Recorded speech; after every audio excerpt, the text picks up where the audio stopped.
how to calibrate your GameSir G7 SE. So to do this, you're gonna go ahead and use the Nexus app. So you can go ahead and download it in your preferred browser. So search for the GameSir Nexus, and then you should be able to see something like this in the website. But we're gonna go ahead and do it again actually. So GameSir G7 SE, you can just go ahead and search for the controller, and then you will be able to get something like this. And then go to the downloads or the GameSir Nexus, and then just go ahead and to the download section.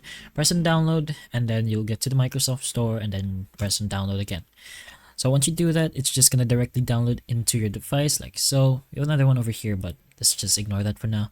Open the file, and then go through with the installation. It's gonna start your download and whatnot, so you're just gonna go ahead and confirm everything. Just follow with the instructions and the step-by-step things it will tell you to do, and then you can just go ahead and open the app.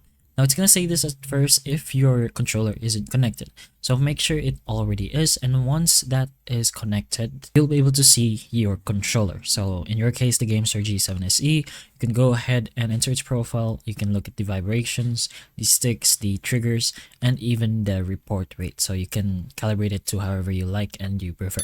But that's pretty much how you do this for your controller. So hopefully the information of this video can help you, and if it can, please like and subscribe for more videos like this, and that's all.